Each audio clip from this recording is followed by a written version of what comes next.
How we doing, All everybody? right, we're ready for questions for Coach G. Hey, Coach, y'all make the hotel transfer all right? We did. It was reasonably painless. We had a little bit of time to kill, and I guess it was fortunate that our bus broke down, so we were able to kill that time. But that's the way it goes. But it broke down while we were over at the stadium, and so it wasn't like being out on I-40, so it worked out okay for us. Well, that's good. What has practice been like leading up these couple days and preparations for the big round 3 match?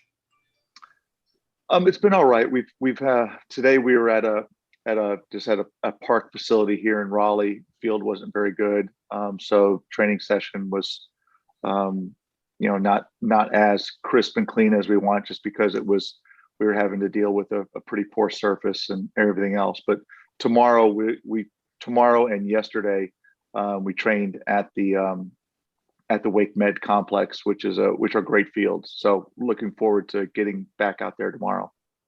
I know it's only been about a week, but is everyone still acclimatizing well to being gone in this kind of bubble atmosphere for so long? And how do you feel like the team is handling being in the semi bubble?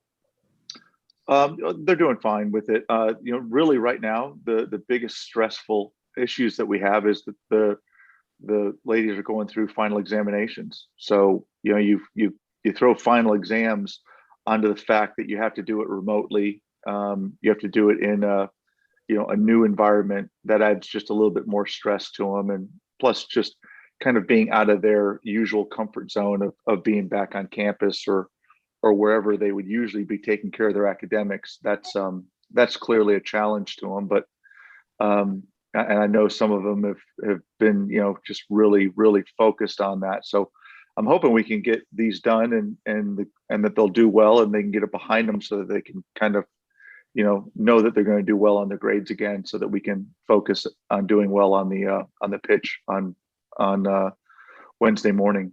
And then finally, a long history with Oklahoma State within the two programs.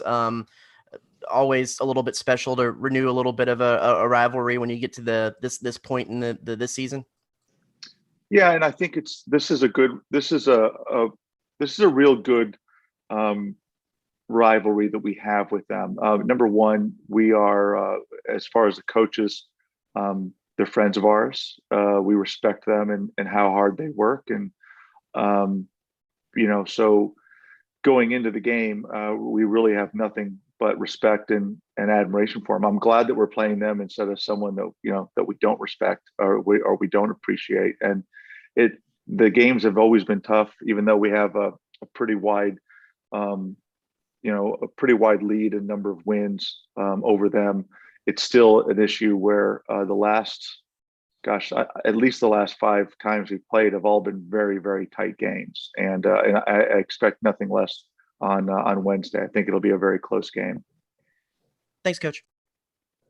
Hey, Coach, when you look at it against South Florida and then looking ahead to Oklahoma State, what's the one area of your game you guys feel like you need to improve upon from the? You're kind of cutting out, Mike. I think you're asking what we wanted to improve on from the game from South Florida. Yeah. I think more than anything, just our comfort on being able to possess and move the ball.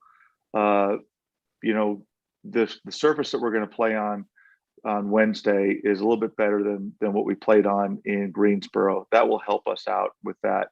But Oklahoma State are very athletic. They have a lot of very good individual players that can defend and put you under a lot of pressure. So, we're going to need to be able to control the pace of the game in the places that are advantageous for us. So, having a good first touch, having the ability to move the ball and have Oklahoma State have to chase the ball is one of the things that we want to do a lot better than we did against South Florida. Coach, kind of going off that, I mean, it is a historic rivalry, but it has been a while since you've played them. But what about Oklahoma State this season, kind of what are you looking for? What are the challenges they present to you guys?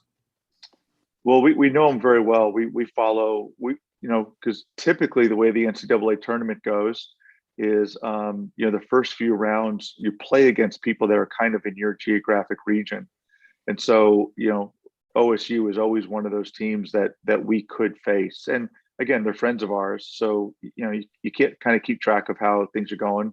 We keep an eye on what's going on in the Big 12 just because we're surrounded by Big 12 teams.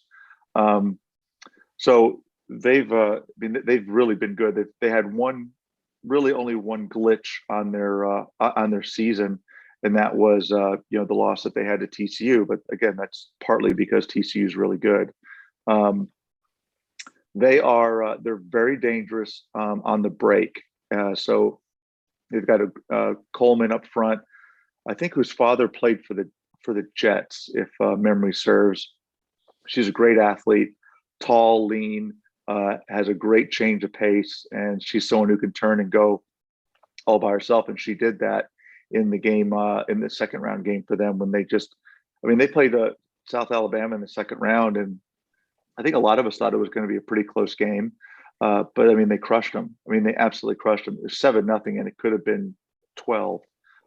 They kind of took their foot off the gas to, just to kind of reserve players and rest players for our game. But it was 5-0 in the first 30 minutes, and they looked really, really strong. And you got Grace Yoakum, who is a phenomenal player. You've got Olivia Dowell, who's also a really, really good player.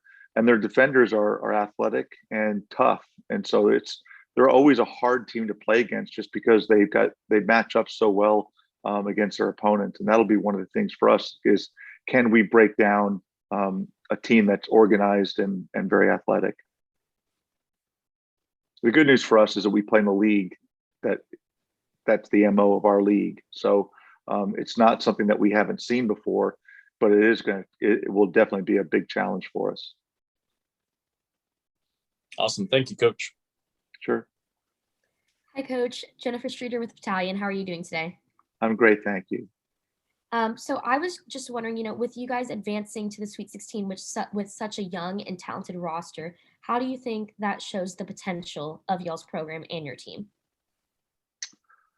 Well, I think it's if you were on our schedule for the next couple of years, I'd be a little worried, because they're only going to use these experiences to get better. The personalities of our players, the families that they come from, they're not going to let this go to their head. They're going to use this as fuel for their fire to get better and to want to chase whatever's next. So, if this is our last game of the season and we go out this round, they'll use this as fuel for their fire to chase whatever's next. But they right now, one of the nice things about having a young team is they don't know any better. They're here to win, and they've been winning, and so that's the habit that we're trying to create for them, is that they can go into any situation at any site and find a way to win and do it with their young teammates. Like I said, 8 underclassmen in our starting lineup. Our starting 11 is pretty cool. They know what they know. They don't know what they don't know. And, it's really, I'm telling you, we're having a lot of fun with just working with this team and being with these people, because they're really, really special. Thank you, Coach. Good luck. Sure. Any other questions for Coach G? All righty, we got Karlina Sample on here too. Hey, Karlina, how you doing? Hello? I think there we go. Hey, I'm here. doing? Sorry. No worries. Good. Questions for Karlina? Hey, Karlina, I was talking to Coach a second ago, and what's it like going through finals while in a bubble in North Carolina? It seems like it's probably going to be a pretty interesting situation. Yes, it's very interesting.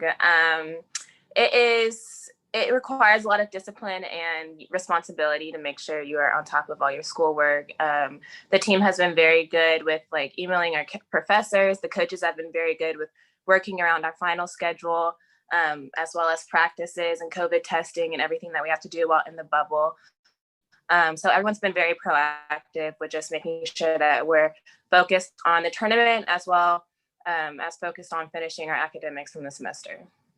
Is it pretty whirlwind? Do y'all feel like you have time to kind of breathe with all that, testing and COVID testing, everything going on, or is it pretty well laid out for you? No, it's been pretty laid out. I think before we got here, we thought it was going to be like go, go, go all the time. But on our days off, we usually just practice, have some COVID testing, and then we have meals. So when we're not practicing or having meals or doing COVID testing, we're usually doing homework or studying or just letting our bodies recover from the next game in order to be ready for Wednesday. I know A&M and Oklahoma State have a pretty long history together. What is what's kind of Coach Bitt given as the scouting report for them, and how aware of are y'all of the history that the two teams have together? Yeah, I know one thing that we wanted to come into this tournament, the mindset that we wanted to have coming into this tournament is to just respect all of our opponents. And so I think on Wednesday, we're just going to go into the game more while focused on OSU, but more focused on ourselves and the game that we can play and the standards that we hold ourselves to in order to perform well, in order to win the game and get the outcome that we want. Thanks. Karlina, when you go up against a team that's coming off a game where they scored 7 goals, what's the mindset this back line of the Aggie defense has to have entering this contest? The mindset for the back line, I think going into this game, we just want to, like I said, kind of respect our opponents. So just maintaining that composure that we have, the possession that we have, the confidence of the back line, but also playing hard and maintaining our intensity that we've shown throughout the last games. But yeah, I think it's going to be a good competition.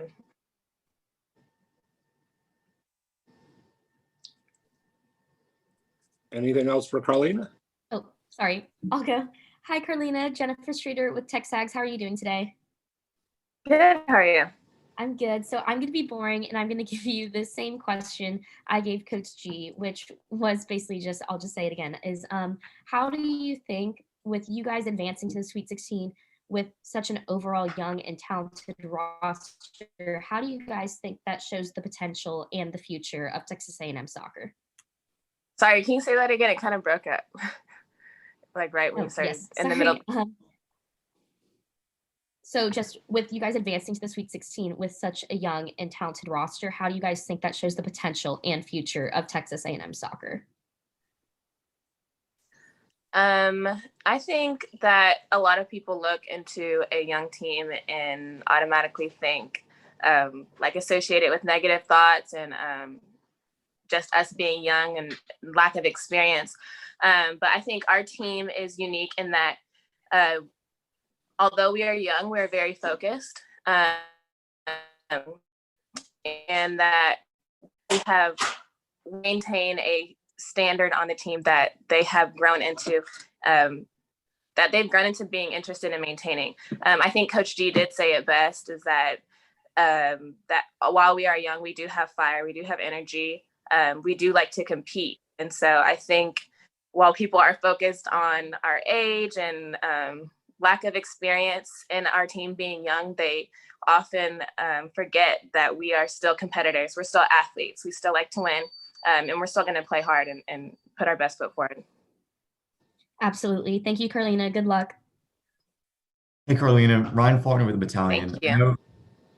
I know Coach G mentioned that just because geographically we're so close to OK State, y'all have grown up knowing some of their players. Do you have any experience getting to know any of them from when you were younger, or just playing against any other players in the past?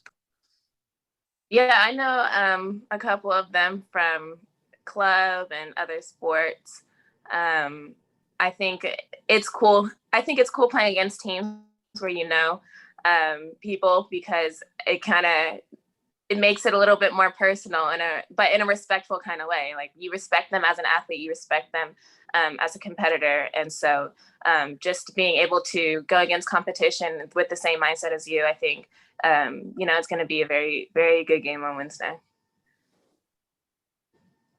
Thank you so much. Good luck on Wednesday. Yeah. All righty. Anything else? Gigs to everybody. Everybody Hey, gig them. We'll see. Coach, do you hear me? What? Yeah, Oh, I'm here. This is not a question, but last night in our last soccer game, I had the best header of my life, and it hit the crossbar and bounced the wrong way. And I've never been. Wait, your head hit the crossbar or the shot hit No, the crossbar? I headed it. It went the right Okay. direction. I was trying to head it. I did it perfectly. It hit the crossbar and bounced the wrong direction. No goal. And we lost by 1. And I've never been more devastated in my entire life. So I don't know how You need to soccer players get from- better at it. Listen, I usually run away from crosses, and this one just happened to find my head, and like I hit it down and in the right direction, and it just didn't go. And I felt like, you know, my heart just dropped through my pants, and it was just devastating. So I don't know how you guys do with that, missing a good shot. It really You broke forget my about it. You forget about it, and if at first you don't succeed, you keep trying. That's all it is. In England, they say unlucky. See, he's not Yeah. trying again.